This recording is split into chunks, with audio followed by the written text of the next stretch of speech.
All right, let's go to headline number 3. So Kroger is now offering its Boost by Kroger loyalty program across all of its banners nationwide. According to Chain Store Age, the annual membership gives customers unlimited free grocery delivery on orders of $35 or more, fuel discounts of up to $1 per gallon, and additional savings on Kroger's Our Brands private label products. During the last several months, the grocer piloted Boost in 4 divisions, and according to Kroger, the results included a growing number of new members and significant increase in delivery sales compared to non-Boost divisions. Membership has 2 levels. 2 levels. Each is $59 and $99 respectively. And Kroger estimates that the membership can save customers more than $1,000 per year on fuel and grocery delivery. Jonathan, we're going to go to you first on this one. Is there something to this? Is it just an old copycat file? Like, is it just let's rinse and repeat and do this over again? What do you think about this one? Yeah, so I think there's something here, right? I was thinking about this. This is kind of what Amazon had in mind with combining Amazon Prime and Whole Foods. Yeah. Except they didn't build out the fulfillment centers globally to allow them to do it. And the other thing I was thinking about this was, I think this market is going in a similar direction to the media market, right? Ultimately, how many of these subscriptions a household's going to have, right?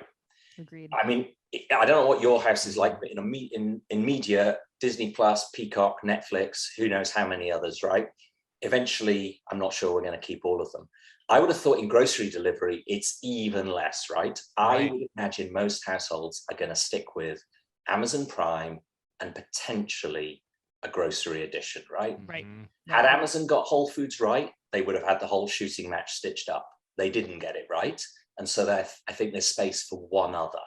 And so I think this is quite an aggressive move by Kroger to say, we are going to be the one other, right? The only thing I'm a bit confused about is this is basic. Well, certainly I live in the Northeast, right? So I went and had a look at this, and this is basically Kroger Boost fulfilled by Instacart for me. Okay, explain. And so this is kind of an Intel thing, which is, would I rather spend $99 to get Instacart Plus, or would I rather pay $99 to get Kroger fulfilled by Instacart with all of the other benefits around fuel and private label?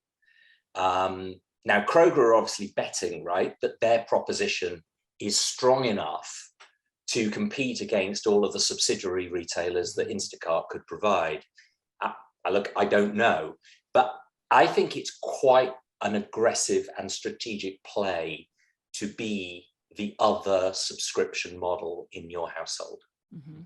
Yeah, and that's interesting too, because the other point you got to bring into this conversation, which is something I was thinking about a lot as reading this too, is Kroger's also going into markets where they don't have stores. Right. So it's not necessarily requiring the Instacart connection or even the store to be present. You could actually become a Boost member and get just the centralized fulfillment through the Ocado partnership, like they're doing in like Oklahoma and Florida and stuff like that. Amon, what do you think? I think this is not really a new idea. It's not earth shattering. Everyone is, in the end, if you're in retail, everyone will eventually have some version of this, right?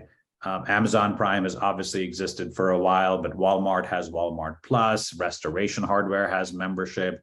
Pretty much every retailer now has membership associated with free delivery, some additional member benefits. And so this is, in my mind, just the new form of a loyalty program going forward. And I do not think that, Kroger is doing something. I'm surprised it took them this long to get here. They're a thoughtful company. But I think this is going to be table stakes. And there's 2 reasons for retailers to do this, right? There's one, just a defensive move, right? They don't want to lose customers to other companies, other retailers that are offering this. The second thing is, what does this do? What it does is it builds loyalty by getting a higher share of your wallet. So if you are paying the $99 to Kroger, there's a high likelihood something that you may buy at Target or Walmart, you may try and combine into your basket at Kroger. So it makes sense, right? The reason to do this is to increase that pull. And in my mind, this is, while I'm glad they're doing it and I'm glad it's making the news, my prediction is every grocery chain will have its equivalent program within the next couple of years. Interesting. See, I'm not as jaded on it, and I like what Jonathan brought up. I love that point because I had not thought about that, about like the consolidation and like Amazon Prime plus the grocery thing. I mean, I agree with him on to a degree. Like, I think like membership programs like this are just worth doing, and we're going to see everyone do it because like it costs nothing to implement them. You might have a few front end digital changes and maybe some marketing folks and ops people behind the scenes. Like, you get people to pay you $100 per year. It's like, duh, why wouldn't you try this in a lot of ways? But the thing for me is I think Kroger actually is out in front of this relative to other grocers, particularly in terms of implementing it. My hunch is they're doing better with it than Walmart is doing with Walmart Plus, because we haven't seen any statistics on Walmart Plus at this point. And going back to what we said before, like Kroger has been very smart about leveraging the Ocado relationship to get into new markets.